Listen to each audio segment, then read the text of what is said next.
It's morning somewhere, so wake up and let's go on this run, the morning run.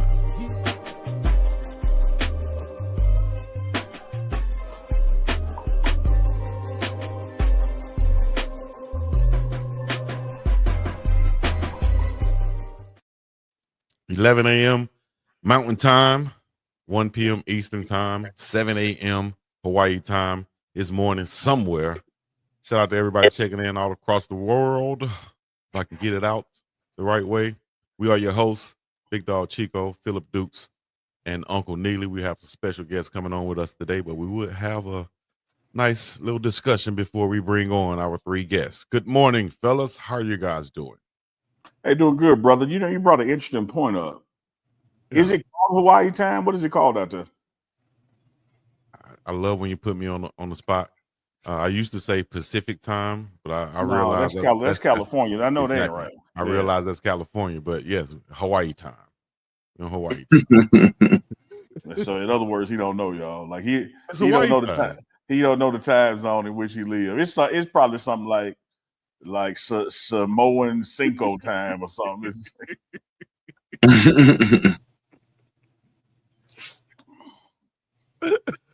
Oh man, it's Hawaii time. Just making up facts and figures. Oh, now if you're checking in on chat, we see you coming on in here. Arizona's in the house, and Memphis 10 is in the house. Omaha, Nebraska. Omaha in the building. Dukes, how you doing out there in Georgia? Man, I'm good, man. How you doing? I've been making it, man. I saw Cam win his first race. You said his first heat, yeah. Yeah, he won the heat. So, he had 6 heats, and he won his. So I think he placed that was for the middle school state championship. So he placed 16th in the state as a 5th grader. So that was pretty good. Nice. Shout out to Freddie D. Freddie D says American Standard Samoa time. That's in Samoa. That's in Pago Pago, Samoa. I'm sure. Hawaii. And Chico, also, I think it's Alaskan time too. Huh? I said you went from not knowing to the chat. Freddie, get out the chat. Fight Chico. That's what I'm talking about. Come fight. Hawaii time. Then Carlton Webb says Hawaii Aleutian standard time. Yeah, you can say that too, but Hawaii. It's Hawaii time. We say Hawaii time out here. Like I said, when I first came out here, I said I thought it was Pacific time. And then I was like, nah, dog, you're on a whole different, time zone in California. I'm like, damn, we that far? I thought it was, like you said before, man, I thought it was just right there off the coast of California. Man, I ain't know. Well, you told me it's like a 6-hour flight from Hawaii until you get to the mainland. I ain't know. Yeah, exactly. Why you make Aunt sound like that? Because he always shoots shots. Hey, those shots just. Hey, speaking of shooting shots, Dukes. Yo, you talk basketball with somebody that know basketball. Me? I don't feel like talking. You talk to Duke today, Unc. Yeah, not what I said. Basketball too, Unc. I'm gonna talk to Duke, somebody that know basketball. You and I, Dukes, have talked about how some of these stats and records that used to matter don't matter when you don't like the person. Like, for instance, when Oscar Robertson averaged a triple-double, it was the gold standard of basketball. Then when Russ came and did it, everybody's like, oh, no, it don't mean that much. I don't mean something again now that the Joker has done it. He averaged a triple-double this season, man. Yeah, I think especially for people who want to kind of say that he's one of the top centers of all time. And when you look generationally, like you said, you're like my father's generations caught the tail end of the Kareems and that type deal. So for the young people, Joker may be the best of their generation. But yeah, I think they're definitely gonna hype that up. I mean, just to keep it a buck. And not to say he don't deserve it. I think he's a great player. But yeah, I think when Russell did it, man, it's almost like he got struck from the history books. I was reading that and I was like, is he the first person to ever done it? And Russell Westbrook did it multiple times. Yeah. But it's almost like, who Russ is and has kind of it's kind of been like struck from the record book. So I don't know. I think that's a very good point. I hope I would like to see how that works itself out. Chat, y'all correct me if I'm wrong. If we had an intern, he could do it too, but he don't be paying attention. I want to say Russ has done it 3 times. I think it's 3. I want to say he has averaged a triple-double 3 times in his career. Because when he first did it, it's like, oh yeah, he's still not better than Big O, than Oscar Robertson, da. Then he did it again. Now it don't mean nothing no more. But I'm gonna be interested to see now that Joker has done it, how big of a deal is averaging triple-double gonna be? Because I think it's a big deal. Yeah, I think it's a damn big deal. I don't care if you like a person or not. That's a hell of an accomplishment. Yeah, absolutely, man. You don't see people who most consider, the top players in the NBA averaging anything close to that. You see, like Jordan, a guy averages, one thing way higher than the other thing. So, like 30-some points, then 6 rebounds, 6 assists, something like that. But Jokic, man, it's unbelievable how he just continued to pile on the stats. But it's also a credit to his teammates hitting the shots too on the assists. So, if it was easy to do, everybody would do it. Exactly. Say that. Exactly. Yael says it was 4 seasons, and Kobe came back behind her and said it was 4 seasons as well. Again, if we only had an intern in the house. Well, boy, in the cup. Oh man, look back there chilling. Yeah, what's up, T? Back to he's averaged a triple-double in 4 NBA seasons, the most in NBA history. Here's the breakdown: 2016 through 17, 31 points, 10 rebounds, 10 assists. 2017 through 18, 25 points, 10 rebounds, 10 assists. 18 and 19, 22 points, 11 rebounds, 10 assists. And 2020 to 2021, he averaged 22 points, 11 and a half rebounds, and 11 and a half assists. Amazing. Shout out to Russell Westbrook, man. Yeah, that 30-point triple-double. I think that's what Joker had. Is Joker's averaging 30? If I'm mistaken.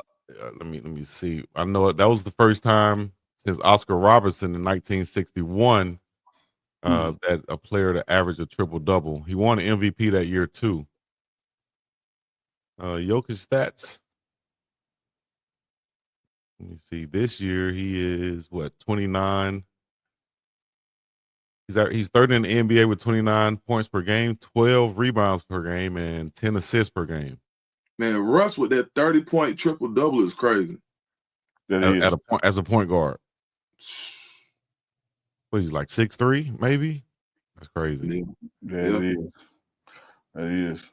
And Jokic, you could say Jokic is crazy too. A slow-footed Slovenian who wasn't expected to, do much. What was he drafted in second round, late round, whatever? So I don't think they were projecting him to be an MVP caliber player to bring championship to Denver. I don't think so.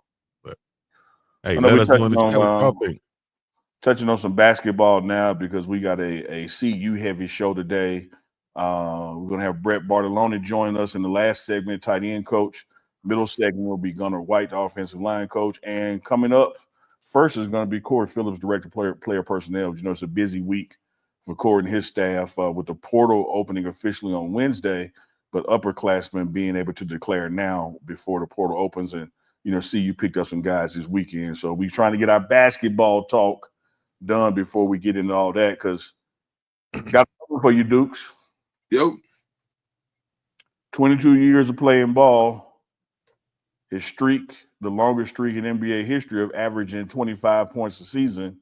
LeBron averaged 24.4 this year and brought the 25-point streak to an end. What a damn run. Incredible. It's a testament to not only his skill, but to his endurance. And the things that you put on the court physically also pretty much tell the story of what you did with your body off the court. For him to be able to maintain that level of play for that long, like right now, LeBron is younger than me, but if I can't sprint. Right now, if I sprint, it's gonna be a long couple of weeks for me. Like I can't sprint. Like I just can't. Hey. I mean, I'm only 42. I think LeBron 40. Yeah. So just that, I'm just flabbergasted at how athletic he is at 40 years old. And 40 years old is when they fell off the cliff for me. Like I said when I was on the hot mic, I was telling one of the scouts, I was like, hey man, when they hit 40, buddy, it was over for me. And so to see what he's doing at 40 years old in that tip-top condition, man, it just is. You gotta pay your respects to him as not only a great basketball player, but also somebody who's really fit and took care of their body. And get this, Big Dog and Dukes, it didn't go from 25 plus down to like 16 or down to 12 or down to 8. It went to 24. Like he's 24.4. That's crazy. He's still right there. Yeah, for sure. Dang, man. Now you want to know. Now it's like, how old was Jordan when he left? Man, if we had an intern.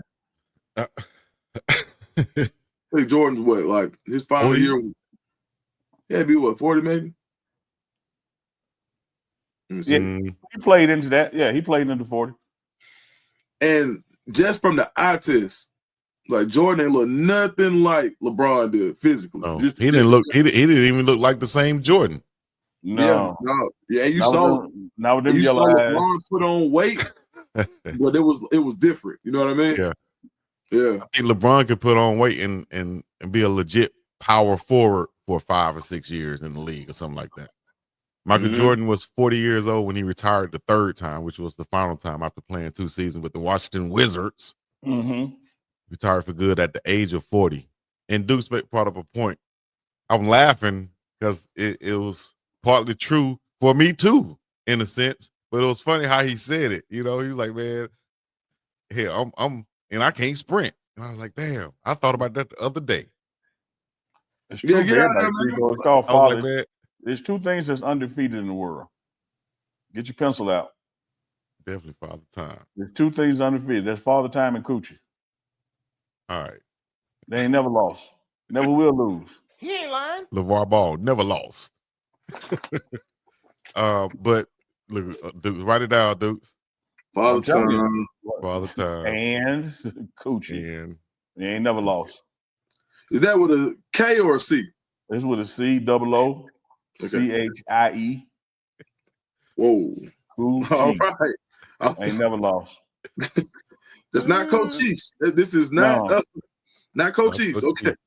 Undefeated. Hey, man, that is true, though. That's yeah. Dukes, we talked about this last night a little bit. Wow.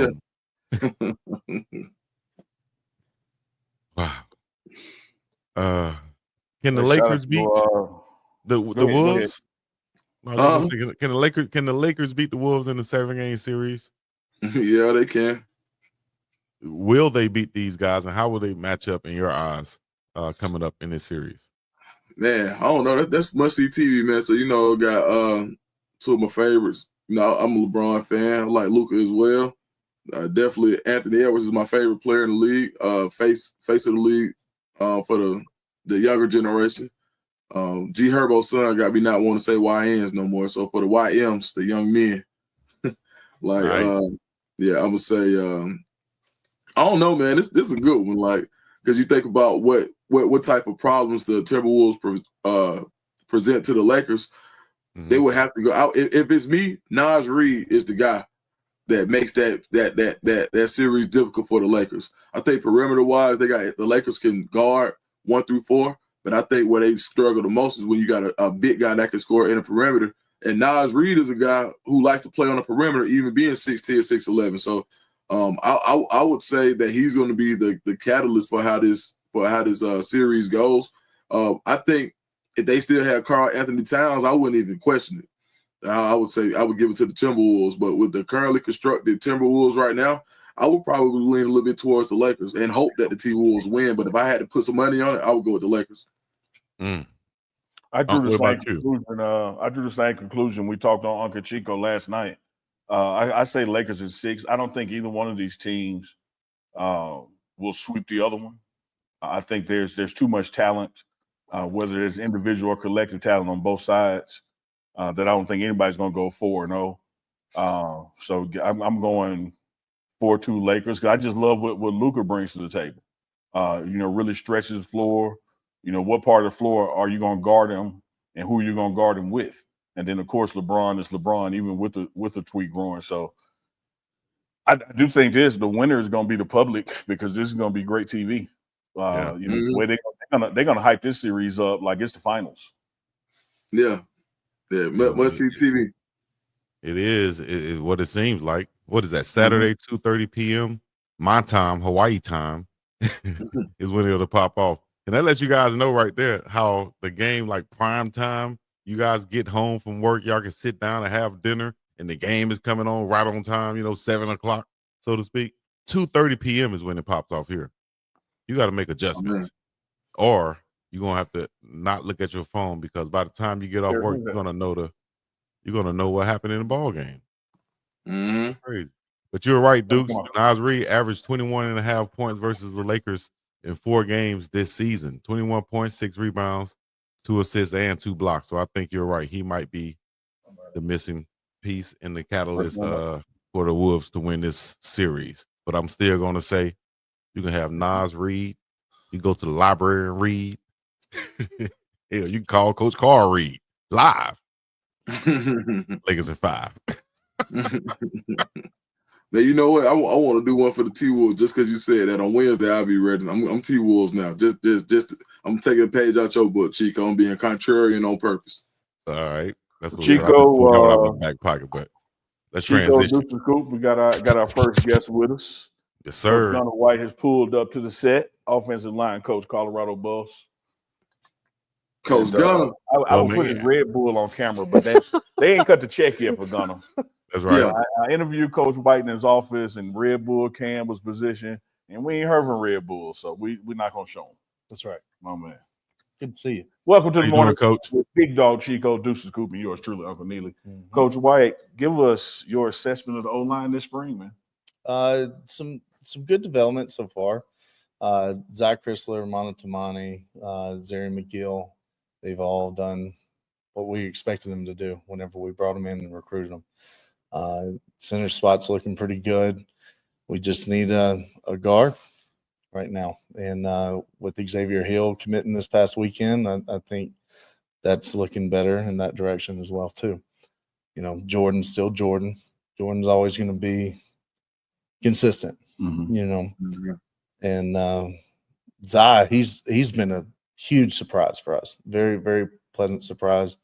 In the meetings, we always do grades in the morning, and he's always in that conversation for the 5. Yeah. And for guys that don't know that, every morning we go through grades, and then we give them a 1 through 5 grade. 1 being, what are you doing? 5 being, all right, you're giving us everything that we need. And really hasn't been a 5. No? Yet. So he's right there in that conversation, and so is Jordan too. So it's been a very pleasant surprise. And then the competition with Cash and Z, it's been heating up. It's been good. So they're learning, they're developing the way that I think we need to. Nice. How you doing, Coach? Congratulations on your new position. Thank you. Appreciate it. Yes, sir. You brought in Xavier Hill. You just spoke about him a little bit. Tell us a little bit more about him. What does he bring to your offensive line room? Versatility. Most valuable asset is being available, right? Available. And with him, he split reps at Memphis. He had half reps at left guard and then half reps at right tackle. So he answers 2 voids for us with a guard and a tackle piece all in one position. So that's been the nice thing about having him. And 2, like he fits the mold that we need. He's got a great family background. He's just a great human. And whenever he plays, he's really nasty too. So we need that attitude on the line as well. Most definitely. Duke? Hey, Coach, I wanted to ask you, as far as spring ball goes, I saw when I got to observe practice, I saw there was a lot of healthy competition in individual drills and group drills with the defensive line. Talk about that relationship between your room and the defensive line and how that makes Colorado better as a whole. Off the field, it's great. Everybody gets along, and they got the same, goals in mind. But on the field, they hate each other. And I think that's healthy because iron sharpens iron, and everybody's getting better off of the competition. It's not something that, it's lopsided O-line or D-line. It's competition, like you said. Like everybody's getting a shot at everybody. And then we try to do 2 reps as far as with pass pass rush. But usually the D-line, we get one, we'll get one, and then we'll have a best 2 out of 3 type situation. Keeps it up. Yeah, Coach, you got a couple of shout-outs. One for Reef. He says shout-outs to Mississippi homeboy and JSU alum Gunnar White. Y'all didn't know that, HBCU grad right here. Yep. Also a question, and I just missed it, but it was about the center competition. If you could talk to us about that. Tell us more about the center competition if you can. Well, Cash, you know what you're going to get with Cash. He's smart. He's consistent on the field. He needs a little bit more work whenever it comes to anchoring on pass rush because he was lighter, but he has gained a lot of weight, and he's gotten stronger through the offseason with Coach Swayze. So that's been good. And Z, you know, we came in, watched his tape from La Tech, and what you see is what you get. You know, he just had to get a little more comfortable with the offense, getting to know, you know, how we call things and what our adjustments are. And he's getting more comfortable in that. So it's coming a pretty good competition between the two. Yeah. You have some former pros in your offensive line room on that staff with you. Can you talk about Coach Hageman and Coach Garrard and what they bring in helping you and providing their wealth of knowledge in that room with the offensive line? Well, the beautiful thing about us is we're all saying the same thing. So we're always on the same accord. We're always on the same page. And they might verbalize it a little bit different than I do, but at the end of the day, the goal is always the same. The outcome of the plays are always the same. But they can put a little spin on it because they played a lot more ball than I did. I mean, Dre, he's, you know, 5-time All-Pro. He played for over a decade. So he's got some tips and tricks for the center position and the guard position that really helps our guys and they can relate to. And then where Coach Hageman, he comes in, he's more with the tackles and the guards. So that was more of his specialty in his wheelhouse. And I think it's a beautiful thing, you know, and we take turns talking in the meeting room, even give Grant a little bit of love. He ran the meeting this morning too, because we try to develop everybody in the room, whether it's players or coaches. Nice. Coach, you have a reputation. When I ask people, they talk about you being a technician.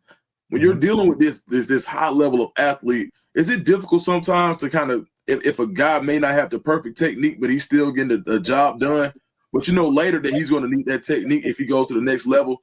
How hard is that for you to decide when to take a guy who's like a natural athlete and give him some of that technicality or that technique that he'll need to take him further?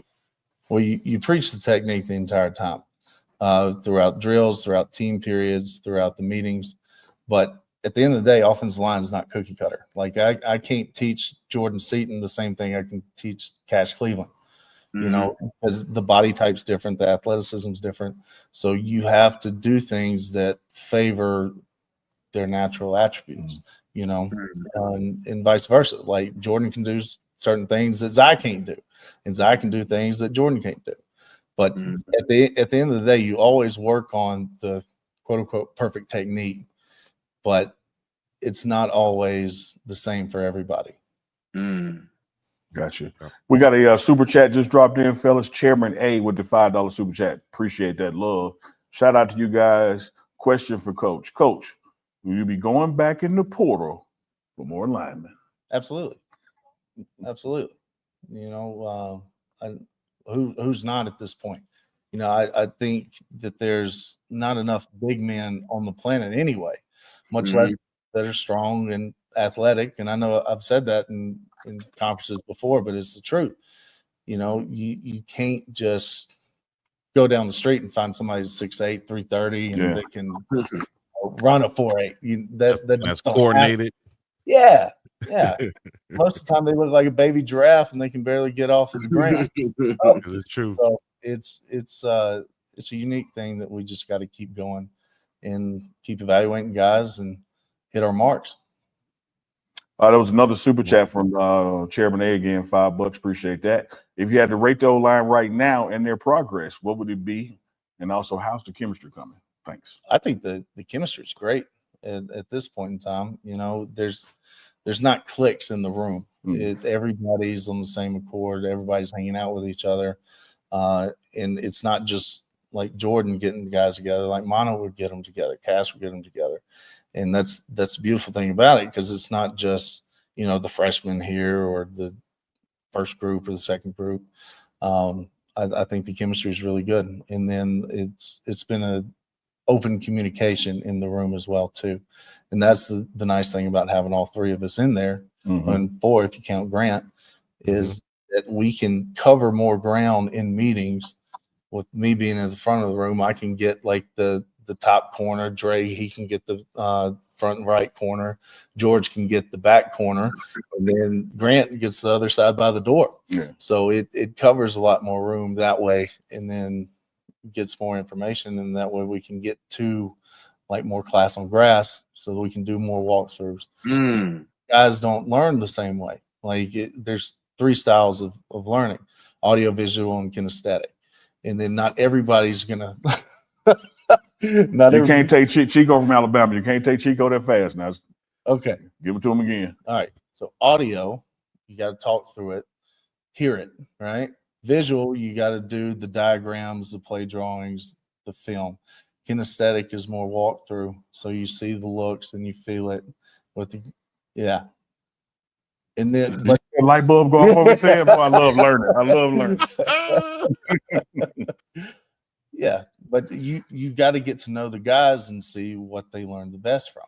Because some guys can just write it down and they got it, they're good. Some guys have to actually see the structure of the defense and walk through the combos and how you're supposed to get to, your -1 backer or your point that you need to get to. But like I said, and other guys get it on film, or it's a combination of it. And then rating the guys from the time that they got here, let's just say January, right? Because that's when the slate starts, from with me being in the room, Dre and George, and then the new guys we brought in from the portal.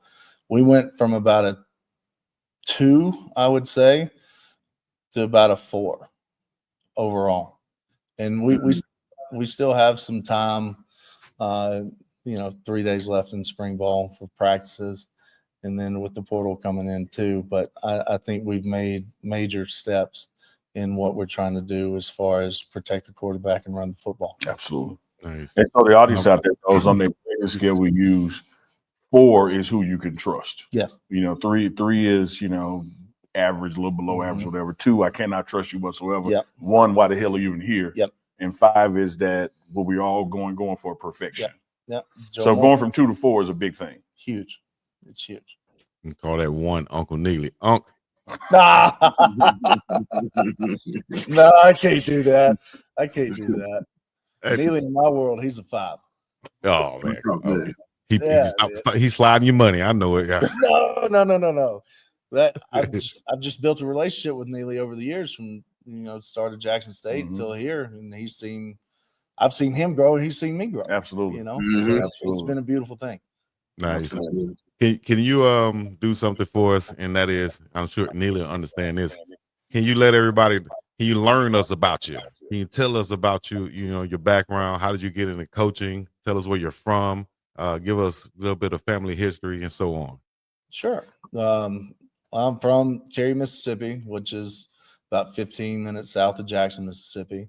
Played high school football, played a little bit of college ball. I sat out of school for about 2 years. My mom had renal cell carcinoma, which is stage 2 kidney cancer. And I was medically disqualified in football too. So it all kind of worked out in the same timeline. But when she got healthy, I wanted to finish my degree and be home at the same time too, just in case, something happened with my mom. So Jackson State was the place for me. And I got in there, and swimming class was an elective for my degree. And there's an equipment manager that was in the class, and I saw that he had Jackson State football shorts on. And his name was Brian. And I went up to him. I saw he was struggling swimming because I was on the swim team, so I was pretty adept at swimming. Okay, we can't swim. Yeah. I can say yeah. we play in the water. And I went up to him. I was like, "Hey, I will teach you how to swim. I'll help you to swim if you introduce me to your boss." And he introduced me to Joe Shaw, and he was the head equipment manager at Jackson State at the time. I did a stint with the Bears, about a decade with the Bears. But anyway, I busted my tail doing equipment, and Timmy Chang took notice of me. He was the offense coordinator at the time. And he's like, "Gun, what are you doing? Like, what's your goal?" I said, I want to coach. And so he took me under his wing, and I did equipment, and I did student coaching under him. And then after their time was done, he handed me to Hal Mummy, which was he was the head coach at Bellhaven, which is what, 6 minutes down the road. Yeah. It's a Division III school in Jackson, Mississippi, and I was his offensive line coach. And from there, I went to the University of Nevada, Reno, with his son, Matt Mummy, who was the offense coordinator at the time under Jay Norvell's staff. And I was there for 3 years. My GA time ran up, went to the spring league with Hal again, won the championship at a professional level. And after that, I got called back to Reno after Jay left, and I was the tackles, tight ends coach. And Brett Bartalone, he was still there, and I worked with him for 2 years there. And he came up to me, and he's like, "Hey, Gun, you never guess who FaceTimed me." I was like, I don't know who. He said, "Deion Sanders." I was like, "Get out of here." No, he didn't. Why would he be contacting you? But Mike Leach was the connection, and he was the bridge on that, because he was the head coach of Mississippi State at the time. So after the bowl game, Brett moved to Jackson, and he introduced me to Coach Prime and the staff that day, and here we are. The rest is history. Yeah, amazing. I love the branches on the coaching tree from Chang when he was in Hawaii. You know, everything that Mummy did. Rest in peace for college football and offenses, and then you end up working with Brett out this way. You know, and then going to Jack State, which was home for you. Yep. And look at you now. Yeah. So talk about dues paid. Yeah. Exactly. It's all about taking that what is that initiative? When you said something to Brian, that's his name, right? Did I get it right? Brian with the shorts on. You saw him with the JSU football shorts on. You had to say something to him. You could have just let it be. Yeah. You know. And one of the things in that Chico is this was volunteering. Yeah. This was volunteering. Put in that work. Yep. Man, amazing story. And hey, congrats to you. Continue to elevate and go up and do your thing and prove a lot of the haters wrong. But we're cheering for you over here. Absolutely. 100%. And before you get up, Coach Gunnar, let me ask you this. Sure. We got 3 practices left, one of which is the spring game. It's practice to me. It's just practice in front of people. What are you looking for out of the low line these last 3 reps and your evaluations and to see if they maintain that forward growth? Mainly just the 3 emphases that I put out in the morning meetings. No penalties, finish your blocks, win the line of scrimmage. And it doesn't have to be in that order, but those are the 3 things that we need to do to get to where we need to be. And I saw one more question now. For real, we're going to let you get up. Sure. Talk about the conversations, relationships now with coaching staff, as far as like the O-line and the running backs coaching Marsh Falk, and how y'all plot and plan together for success. Yeah, so we're meeting as offensive line and running backs at least once a week. So they get to hear our calls, where we're supposed to go, how it's supposed to set up blocks for them. But at the same time, too, it shows where they're supposed to hit their press point and their aiming point. So it puts the linebackers in position for our combos. So it's full circle. And I get along with Coach Falk very well. We got a pretty good relationship.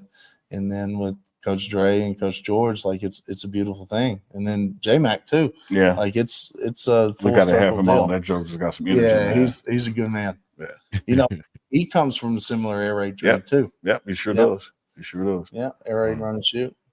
All right. Well, y'all heard it from the man himself, Coach Gunnar White, offensive line coach here at Colorado, has been with us this morning. We got Corey Phillips coming up next, as well as Brett Bartalone on the morning run. Coach Gunnar, appreciate you, bro. No problem. My man. Coach Gunnar. See y'all. Yes, indeed. Cheers. Grab that mic. Great, hey, amazing story right there, man. I'm with sorry. Coach Gunnar. You good? Grab the mic, Terry. What'd you say, Unc? Oh, you said I'm sorry. Oh, you was talking about something. What you say? Oh, I was telling Terrence to grab the mic, but he did it. Okay. See, he on point, man. See there? No, I had to tell him 5 times, and then he walked in slow Come motion. on, Unc. Just say, yeah, he on point. Give him a little love. How can he be on point when I'm saying hints like if we only had an intern, if we only had it, and he ain't even like he just blinking. He was Johnny on the spot. Let me tell you what, dog. And I hate to say this for the company, but Corey Phillips. Coach Corey will try to help, Coach. What fail? He ain't gonna make it to the fall, dog. We gonna get in the Oh, portal. my God. We gonna get. Speaking of the portal, we got our man Corey Phillips, Director of Player Personnel, join us. The portal opens on Wednesday officially, but that hadn't stopped him and his staff from working and grinding all weekend with some announcements coming in, because those upperclassmen, they don't have to wait. They can say, "Here I come." Yes, and they coming. They have said they are coming. We added 2 championship pieces this weekend. Can't name them by name until we're signed, sealed, and delivered, but the world knows who they are, and they are big pieces for us and are going to add a significant value to us. Love it. Love Yes, it, Chico. indeed. Coach, we appreciate you joining us, Coach. How you doing? I'm good, man. Better than I deserve. Yeah. I see a lot of former players that you've had relationship with call you Coach Corey. You know, can you give us, I do this all the time, can you give us a little bit of your background, your coaching history, and how'd you end up in the position that you're in right now? The coach of the Coach Corey doesn't come by name. I actually earned it. I was a high school football coach before I actually started in college football. Coached 10 years in high school football. Loved it. Loved my time with those young men. Loved my time in the classroom. But college is ultimately where I wanted to be. And I'm thankful for Derek Mason giving me an opportunity in 2016 and hadn't looked back. Definitely. Nashville. Coach Phillips, you have a really big name when it in Georgia right now. Like, you one of the hottest guys when it comes to recruiting. What was so special about your relationship with these kids in Georgia, and how do you end up making those relationships? Again, I go back to how you treat people. When I was at Vandy, we recruited the state of Georgia because academically those kids fit the profile when we were recruiting kids at Vandy. And I've always tried to maintain good relationships, and you try to do right by people. Recruiting is a relationship business, and if you do right by people, you'll have success in this business. Love it, man. Love it. A lot of folks are in the chat singing your praises, man. They love Coach Corey Phillips. Talk about the dynamic over the calendar year with you and your staff, you know, because clearly this recruitment time portal about to open. And then there's different phases y'all are doing during the season, but it's never a slow day in recruitment. It's 24/7, 365. Phone's always on. Again, recruiting is a relationship business. And we when we got here, we inherited a bad roster. So there was some work that had to be done, and we've kind of kept that rhythm of how we're going to work throughout the course of the year. And now, because we're taking more high school kids, there's an extra onus on making sure we do the due diligence that's required to take, upper echelon high school kids. Coach, whenever he do that, whenever he choke, he about to lie. Maybe go ahead, Dukes. Messing with him. Whenever Chico choke, the lie coming. But I don't care who tell it either. No, you don't. Yeah, clues from me. See, that was a nice little lie you just told right there about me, but I'm going to pass it to Dukes. Hey, you see how I put that thing up there for him? Yep. He just came right and dunked that thing. Didn't even know what he was doing. Look, good point. Good point guards can facilitate the game for everybody. There we go. Coach Phillips, what do you guys look like when you talk about defensive backs and working with one of the best or the best who's ever done it, Coach Prime? Is there a specific profile that you guys are looking for when you look for corners or nickel safeties or safeties? DBs in general, you just kind of listen to the Pied Piper. Coach is going to give you exactly what you need. He knows exactly what they look like, the makeup. Hey, this one works well with this one. This one works well with this one. So you just listen to the Pied Piper and go from there. Mm-hmm. I know you wear a bunch of different hats. Can you explain to everyone what your role is and what you do as far as making this whole operation work? By job title, I'm my director of player personnel, NFL liaison. But I think in all good organizations that fine print at the bottom, all duties assigned to, I live in those all duties assigned to. We work in the kid business, so whatever is in the best interest of these kids, that's what I'm doing every day. If it's overseeing the 85 scholarships that we have, it's that. If it's acquiring new talent, it's that. If it's checking classes, I'm not above that. So again, we work in the kid business, and these young men, we get them at 18, some of them a little bit older, and they still need somebody to help them navigate the day-to-day operation that is life. So I'm here for the kids. I work in the kid business. Absolutely. You may remember this, Coach. Utah, I think a couple of years ago on the road, we talked at the end of the game, and you had your list. Go find a replacement for 2. Start now. Get to upgrade this offensive line. And a lot of those boxes have been checked. You got a quarterback battle going on right now that's a testament to our recruiting ability, because you got 2 talented guys that can do the job. Talked to Coach Prime yesterday, and he told me he wants to, get a couple guys on the D-line, get some help in the secondary. When you get that grocery list from him, his eyeballs, and then your staff go out there and find it. Talk about that communication process with the head coach, and then going out there and looking to see where these pieces are. We actually had that grocery list meeting this morning. We went position. Each side of the ball gave their needs. Coach gave his input to it. Hey, this is where I see it. This is where we need to grow. This is where we need to stay. And now we have it. We'll continue to formulate a plan with our coaches. Hey, what about this kid? What about this kid? Does he fit what it is that we do offensively or defensively? Is there value for him on special teams? And we'll continue to collectively put this thing together. Got a super chat dropped in. It's Chairman A again, $5 super chat. Of course, we appreciate that. What's up, Coach? When evaluating players, how much film do you watch on that player and choose to offer them? So be mindful that a highlight tape is exactly what I just said it was, a highlight. It's going to show all your highlights, your best plays. So for us collectively, we're going to watch a game. We're going to watch some games. We want to see what you do without the ball, what you do in the fourth quarter. How do you make the people around you better before we jump too far out there? Again, we want to make sure that we get it right. We're not in the business of cycling through players. Coach wants to graduate these young men and see them be pros in more than just football. Coach, highlight your team, because you have about 6-7 people on your team. If I'm wrong, let us know right now. But give a shout out to all of those guys and let us know what they do. Again, I usually start every conversation with the people that I work with. Darius Darden-Box, Malika Slayton, Alexis Ellis, Sarah Galligan, and we just added Jock Upton. Like, we don't have a large team of people. I'll take this group in a fire any day, because I know exactly what they're gonna do when the bullets start flying. When you don't have enough of this, when you need to make something work, we've got a agile team of people that work well together and figure out a way to get things done. I can't harp on those individuals enough. Malika and Box do an unbelievable job. Malika, Box, Alexis do an unbelievable job every day of when I can't be in the room, they can be. And I don't want to beat the drum too loud for them, because you end up losing them that way. But Malika, they are some of the best in the business. I'm fortunate I get to work with them every day. Yeah. I heard you were adding a Hawaii division also. Listen, I'm looking for good football players. So good football players and good personnel, we will never turn down. I got to tell you something, Noop. Look, I ain't called him Coach Phillips. I called him Noop. This is my frat, bro. Let me tell you something, Noop. I earned that too.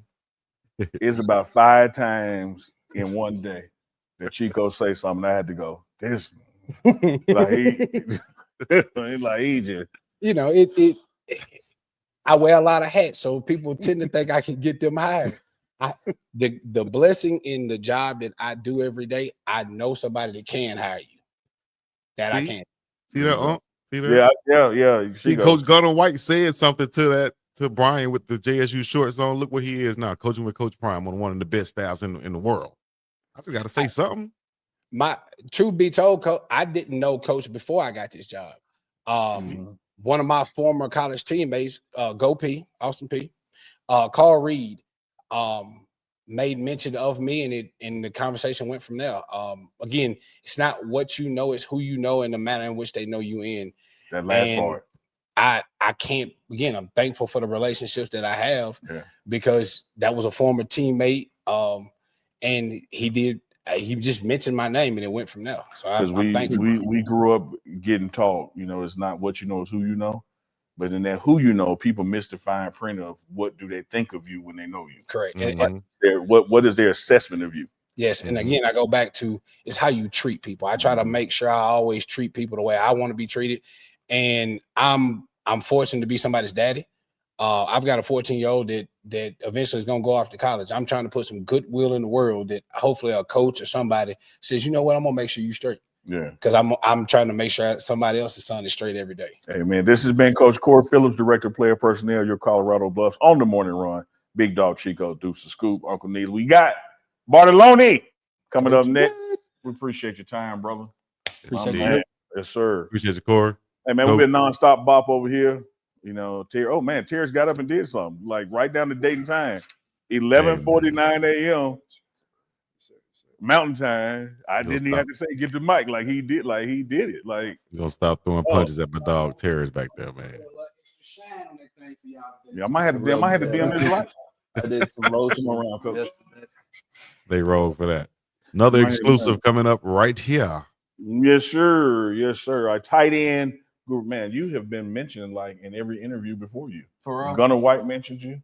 Corey Phillips mentioned you. Like you a hot topic, man. Corey mentioned me. Yeah, just then. Oh, I guess, yeah. And I'm mentioning you too because I would expect that from Gunnar. Yeah, it's all good. You have control of the most versatile group on the football field, the tight end. That's right, you, Coach. So let me lay the land for you. Okay. Chico played tight end, right? And there's no more important position to him than tight end. That's exactly right. So he over there blushing and gushing right now because he's been wanting this interview. Let's talk tight ends, man. Let's do it. So, yes, Coach, I want to talk tight ends with you in this sense. We had a prolific QB past couple of years with a prolific wide receiver and wide receiver room.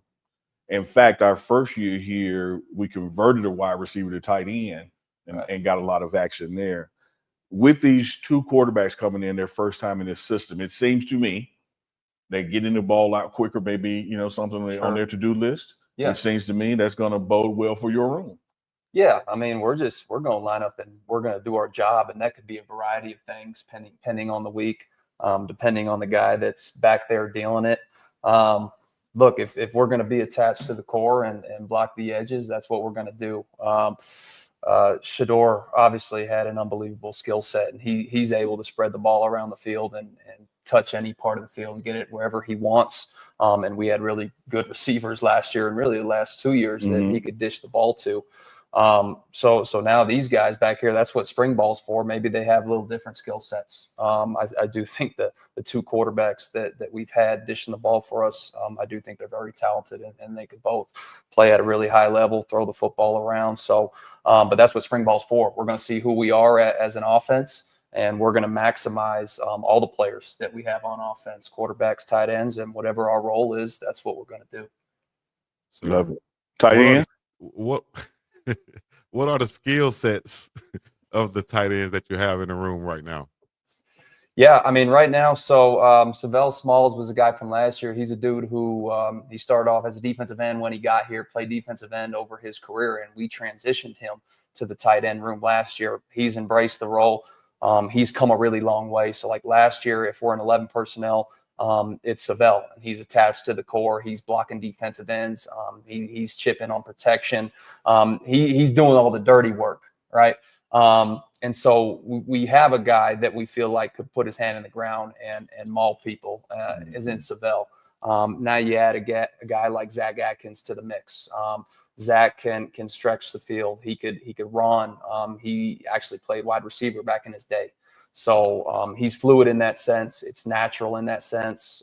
He could create mismatch problems on the defense and run vertical, catch the football, run good routes, but he's also a willing blocker. And he's tough. He's got a chip on his shoulder. That's one of the things I loved about his tape. And he carries that with him every single day. So I think he's a guy who could do a little bit of everything for us right now. Nice. Duke. Coach, I wanted to ask you, as a former, if I got this right, did you coach quarterbacks previously? I have, yes. Mm-hmm. So how does your experience as a quarterbacks coach kind of play into your new role as a tight ends coach? And how does that help you overall as a coach? Oh, there's no doubt. And I'd say this, like coaching tight ends has made me a better coach, like 100 times better coach, just from being involved in the run game and just the small little details of what a tight end's got to do in the core, out the core. It's made me a better coach, and it really ties everything in together. Like I played receiver, so I've been out there on the perimeter. I've ran routes. I've been in the quarterback room. I've coached quarterbacks. So now I'm seeing it from the quarterback perspective, okay, and how he sees the defense and how he sees receivers getting open. And now I'm seeing it from a tight end perspective, which is just slightly different. Now we're in the mix a little bit more in the box. We're blocking. We're tied in with the flow of the offensive line. So I've really seen it like at all angles right now and how it all ties in together. But I think tight end is one of the very unique positions, and those guys got to be tough. They got to be smart, and they got to carry a couple different skill sets. Now, Coach, I'm going to yeah, he said tight ends, not book ends, not you was somewhere else. Chico dropped out of Bible college because they made him take a Bible class. Oh, is that what it is? Dang, he man. said, "How wasn't dare expecting that. Yeah, he said, "How dare they have a Bible class on my curriculum?" I'm not paying for this. Didn't see it coming. Coach, I'm going to ask you a long question because I want Chico to have time to pull up your college playing picture. That's a hint, Chico. Yeah. Say that again. No. I said I'm going to ask you a long question, so he'll have time to pull up your college picture. Okay. Well, look, here's the thing, though. Uncle, it's crazy you said that because I was actually going to pull up this picture right here and get his reaction. Ooh, God dang, man. That was a while ago. That was 17, 18 right there. That's in front of the Rose Bowl. That was our first recruiting class. That was just a bunch of Southern California dudes that were part of Coach Leach's first class at Washington State there. And so they did a little photo op. I didn't have a hair on my face back then. I had it on my head though. Yeah, you flipped it. Yeah, you just Coach, what I was going to talk to you about, there's a nameplate on your desk. Yeah. Your name, PhD in attacking, right. Doctor of attacking. When I've seen you as an OC, right? Seen you coaching quarterbacks, coaching tight ends, no matter who you're working with, no matter what the organization, you're all about go stand on their feet, put your face mask on their face mask. You initiate the attack. Why is attacking so much a part of your offensive mindset? I think it encompasses every walk of life. Like we're going to go get it. We're going to attack it. We're not going to sit back and wait. And I think that's relevant not only to football, but in life as well. Don't wait for someone else to do it. Anything you want in life, you got to go get it. And that's how I see it in life. And anything I do in life, I want to be all in. I want to throw all my chips on it at the table.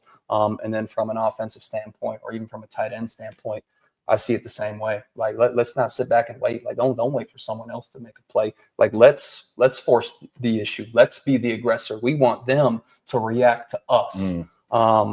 So I use that phrase, in anything I do. If I'm playing basketball at the rec, I'm going to go attack it.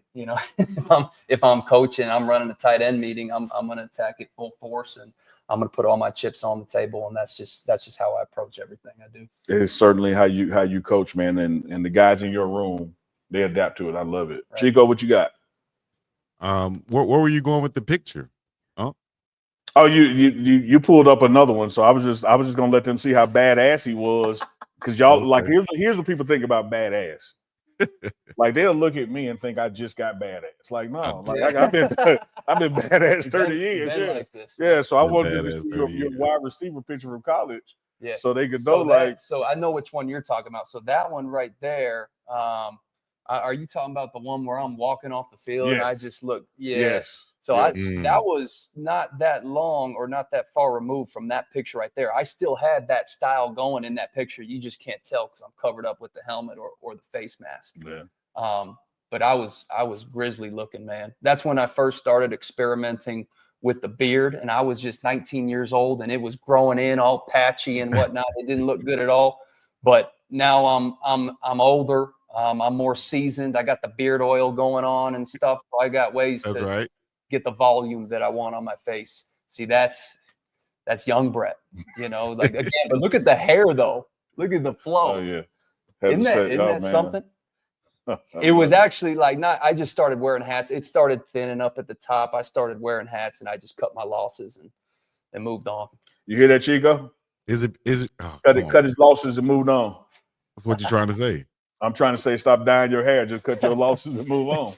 I knew it was bad. My mom started putting Rogaine in my stocking when I was like 19 and 20. I said, nah, I'm like, let's just drop it in. Yeah, I'm just going to get the clippers instead and take care of it myself. Just come on, like Charles Barkley said, come on home. Yeah. Come on home. Exactly. Dukes? Yeah, Coach, I was going to ask you, as far as what you've learned so far from Coach Prime in particular, what's been the biggest lesson that you've learned since you've been under his guidance? Stick to your guns, man. Like if you truly believe in something, if you feel a certain way, you don't care what anyone else says, man. Trust your gut, and even when the crowd's going right, you go left because that's what you believe in. And I have a lot of respect for people like that. And Coach Prime's one of the first real humans that I've been around like that, where he don't care what the outside thinks. He cares what he thinks. He knows what's best. He's here every day. He's making decisions every single day. He's given me confidence to live my life like that and make decisions. I don't care what I don't care what the herd's doing. I don't care what everyone else is saying or doing. I believe in a certain whatever it is. I believe in this, and I'm going to stick to it, stick to my guns. I don't care what people say. Yeah. Well, one of the things people are saying is that you're very handsome in the chat. So. Oh, really? Yeah. Oh, great. You got a few of those. The beard oil's pain. It's the head. I got a fresh shave. If I had the cul-de-sac going on, it'd be a different story. I'm not no. I've never heard that with the cul-de-sac. People saying about you, Chico done seen 15 compliments and he ain't read one of them to you. I'm gonna let the people know. Well, I appreciate that. Thank you. I'm gonna let the people know. Sometimes we need that confidence. Coach, let me ask you this before you rise up out of here. When you sit in that offensive meeting room, you got a coordinator, Pat Shermer, been there, done it, NFL level. You look across from you, Marshall Falk is there, Jay Field, yourself, Pollock has been coaching at many levels. Talk about the combined talent that's in this offensive coaching staff room. Yeah, I think it's really unique, right? Because you got a guy like Pat Shermer, he's coached at every level. Obviously, he's been in the NFL a really long time as a position coach, as a coordinator, as a head coach. That's priceless right there. So he's been there, he's done it, and then you add other guys to the mix. Like I've been a Division III coach. I've coached at the FCS level. I've been at the Group of 5 level. And then you got guys like Jay Phil. He's coached in college football at many places. Coach Pollock has done it at the high school level. And I just think the more stops you get within your staff, the more places that they've been, I think the more collective ideas that could be thrown into the pot, if that makes sense. Everyone's seen it on a variety of fronts, whether it's at the high school level, the college level. Everyone's done it a different way, and I think the diversity in that helps in offense. It really does, especially in college footballs these days. You're going into the portal and your roster is constantly changing. You got guys with all these different viewpoints coming from all these different areas of college football. I think that only helps. Love it. Coach, if I'm a tight end coming out and you're recruiting me, right? Yeah. What makes? Why is he already laughing? Because I know Neely's going to try to take this somewhere else. I'm just going to ask you. If you're recruiting me or anyone, Coach, what makes you guys stand out in your recruiting tactics and ways that you recruit? I'm sorry. Well, I mean, just collectively at the University of Colorado, I think first you got to start with our head coach and being the only head coach that wears a gold jacket. And obviously he's surrounded himself with a staff, with a couple other additions that wear a gold jacket as well. And just the guys with a ton of NFL experience. So the message that we send to recruits is like, okay, you got a compass, you want to go somewhere. In this case, it's the NFL. So how are we going to get there? And what we tell them is like, you got to surround yourself with people that have been there and that have done it, right? So like, you're going through practice, you're going through spring ball camp, whatever it is, and you face some adversity. Things are hard, but you better dig in and you better listen to the guy leading you. He's been in your shoes. And he's been there. He's done it. He's done it at the highest of levels. So especially in Coach Prime, like I think it really, I think that's really important when you're trying to get something out of a young man that's really, really hard. And he's listening to you. And I think he's more likely to listen to you when you've been in his shoes and you've done it. So yes. I think that directly applies here at Colorado to our staff, because we got a bunch of guys in the building that have been there and done it. Yes. Dukes, what you got? Coach, I was going to ask, with the quarterback room and you being a former quarterback coach, what specific skill sets does each quarterback in the room, whether it be Star, whether it be Juju, whether it be Caden, what do they bring to the table individually? Yeah, I mean, well, I'll start with Caden. I mean, he's a guy that could deal the ball. He can throw it. Like, I think he's gotten this, I don't know, people have been saying, okay, he's a runner. He could use his legs. Well, he's more than a runner. This guy could throw. He could deal it. And I think when he's confident, he could be one of the best quarterbacks in the country. Obviously, the legs are an added element to it. And it's not just design quarterback runs with him. If he gets into a sticky situation, he can create and get you out of bad situations with his legs. But he's had production.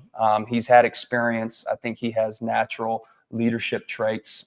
So we're very, very lucky to have him. Obviously with Julian Lewis, talented as all heck, right? I mean, this is a guy who is mature beyond his age, way beyond his age. Again, he has natural leadership qualities. He could see the field better than anyone I've ever seen at his age.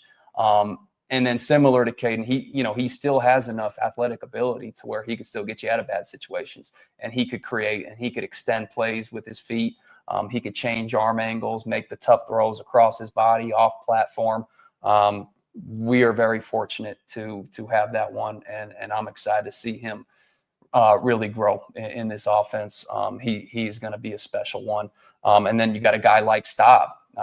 Staub, probably a little more limited with his feet, but again, like still able to do some things more so than people would probably give him credit for.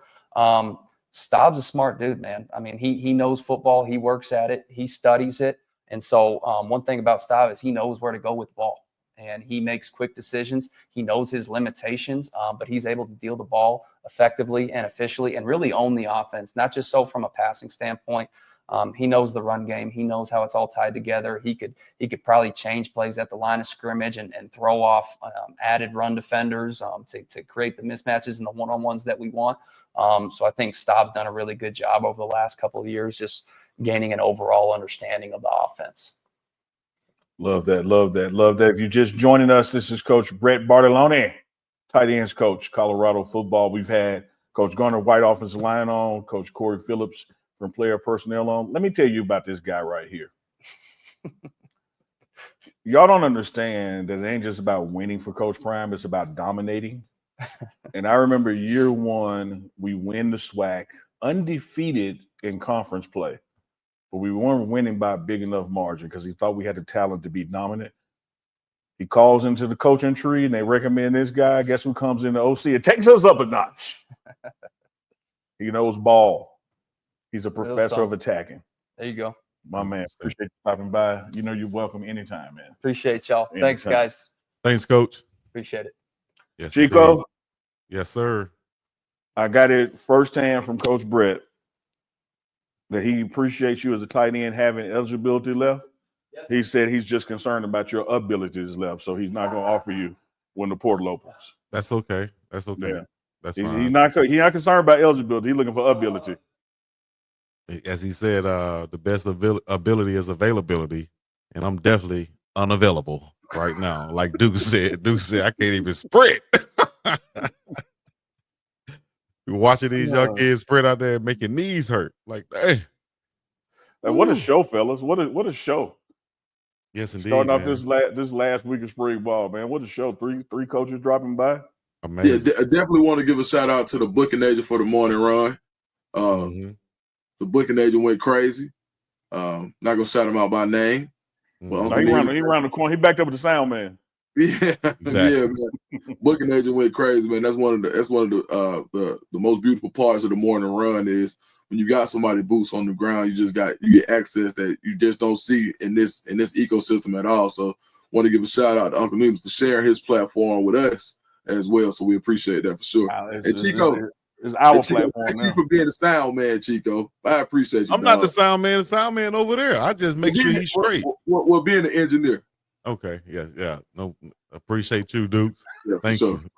Yeah, thank you, man. I be trying to tell the world the sound man and the engineer is like Humpty Hump and Shock G. Like y'all be letting that fake nose fool you. That's the same dude coming out there, man. Yes, sir. Hey, the chat went crazy. Thank y'all in the chat also.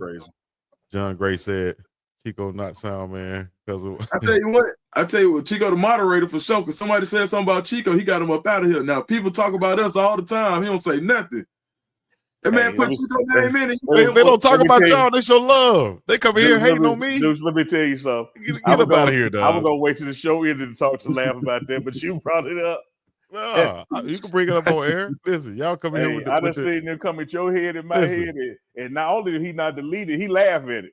They shot one shot at him. Cause it's bull junk. We don't have no bull junk going on up here, man. Get up out of here. Because only if they knew. Chico did that, man, like Uncle Phil, Jazzy Jeff. Oh, hell up out of here. Now we don't play those games.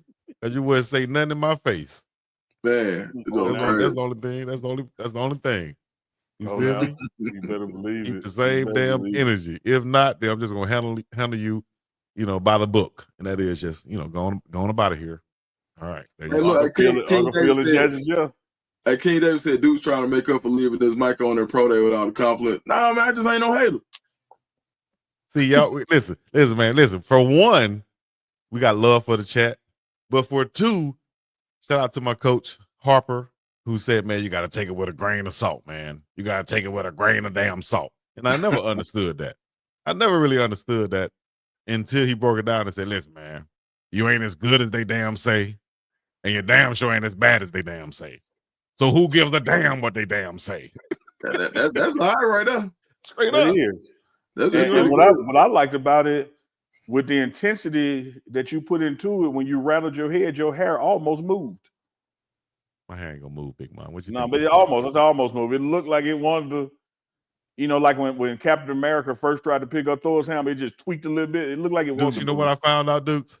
When Uncle Neely want to give you a compliment or say good job or do like this, he'll go the other way. He'll go 360 or he'll go all the way around and say, listen, nah, we're gonna say something terrible about you.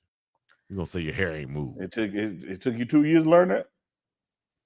I see why you left Bible college. I got it. Go tell Coach I left Bible college. You saw Coach's face when you said that? Yeah, left Bible college because they tried to make you take a Bible class. You said how?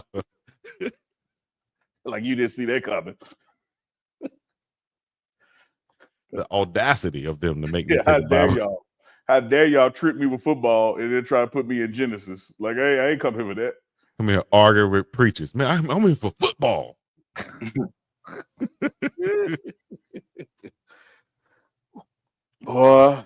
Boy, what a day. Amazing show, It's just Monday. We got Wednesday and Friday. It's going to be a great weekend in Colorado. Of course, tomorrow night, you can catch us on the network with You Tell Me, and got a lot of great You Tell Me coming from last week. Wednesday, what Chico? Rewind, because the comment was deleted more because they tried to put down the HBCUs. You feel what I'm saying? How you gonna do that? That was down in HBCU, right? If you really read the comment. Don't worry about what it said about me. So tomorrow on the Pregame Network, we got Deuce to Scoop, Uncle Neely with You Tell Me. We're gonna be back Wednesday morning with another episode of the morning run, and then Friday, getting ready to close this thing out because that will be the day before the spring game, the day before practice 15. Chico, let me tell you something, man. Deuce, let me tell you something, because Deuce, you were here. Mm-hmm. All that 80-degree sunshine stuff we had, dog, the high Thursday is like 37. Like come on, man. We just had perfect weather. Hey man, Colorado weather like Atlanta weather. My dad always say, if you don't like the weather in Atlanta, just wait 3 days. Yeah. You ain't got to wait 3 days here. Just wait 3 hours. For real.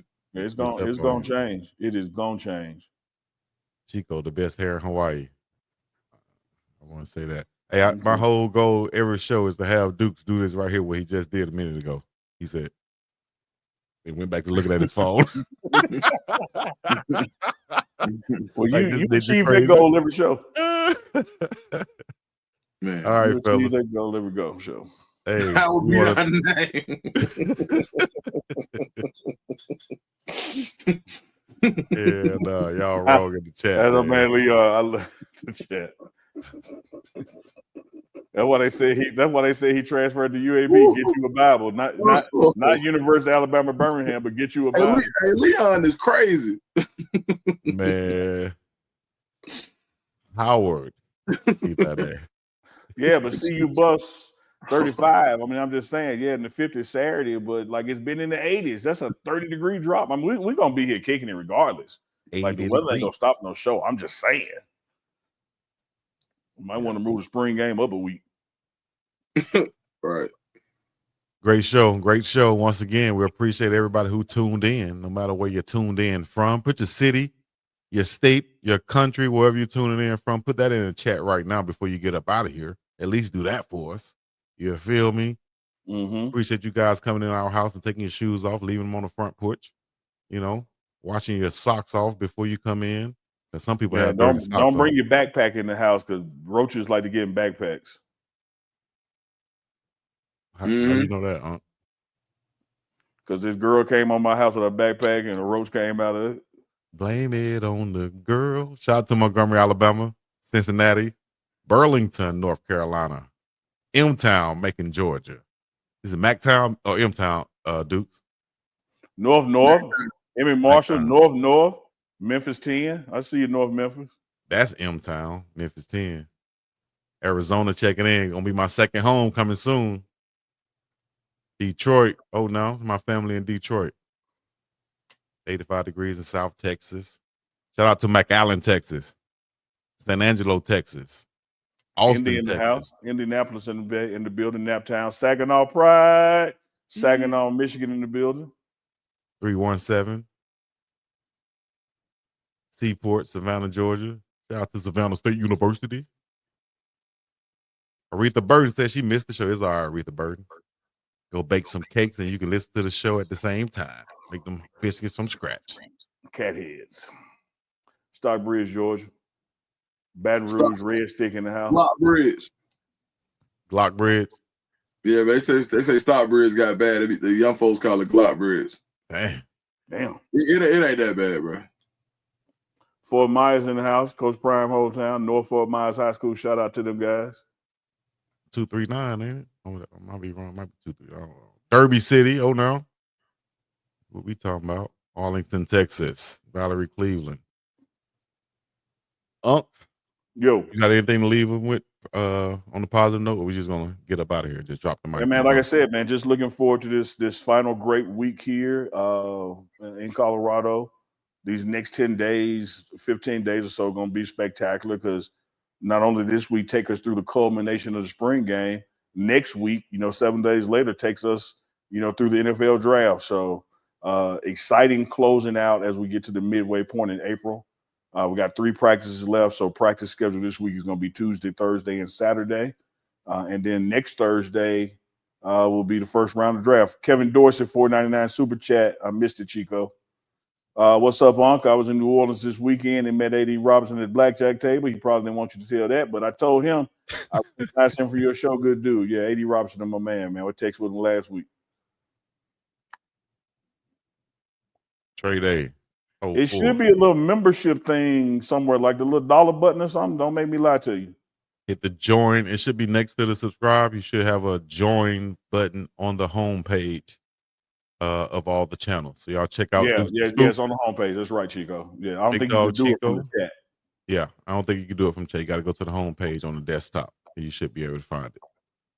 But at the end of the day, y'all stay tuned. Each and every week, we coming at you with some live exclusives, man. Right here, Monday, Wednesday, Friday, 11 a.m. Mountain Time. Every time I see Lanikia name, it's like it's provocative. It gets me going. 11 a.m. Mountain Time, 1 p.m. Like Lanikia, Eastern Time. Yeah. Unc should have just earned one from you right there, Dukes. He should have earned one of these right here from you, Dukes. I heard. Okay. I'm just reading the names, man. Shout out to Portia Harrison. That Y is for White Vet, if y'all didn't know. She in Memphis 10. I see you. Who ain't swat if I ain't swat? So. All right, y'all finna slide. Hit y'all in a minute. Yeah, because we just on here talking. I'm just trying to get up out of here. Unc, can we get up out of here? You the push of the button, talking loud, saying nothing. All right. Well, at the end of the day, I'm just going to leave it like this. Thank y'all for coming out. God bless you. Hey, you know what you should leave with, Chico? Oh, Lord. What? No, for real. Drop that Uncle Chico opening on their ass. Leave with that. On the morning run? Yeah. Right here? It's a takeover. It all right. Well, hey, I'm all about takeovers. I'm like, Yeah. no, I can do it. I'm in charge. All right, great. Well, you got complete autonomy. Complete autonomy. Okay, here we go. Shouts out to all my people, Guantanamo Bay, all the way up to the coast. Yes, we're gonna take you to Uncle Chico. Here's the outro. Thank y'all for coming out. God bless you, and good night. Yes, sir. Uncle Chico, Sunday Night Live. Live and direct. It's another Sunday night. It's another Sunday night. Another Sunday night live with Uncle and BiggDogg Chico.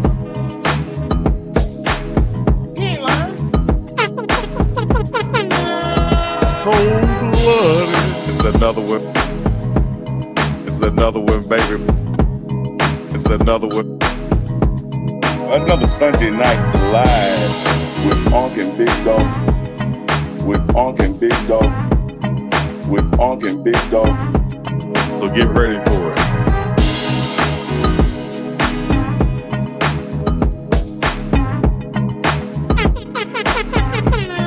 Another Sunday night live. Uncle and BiggDogg Chico.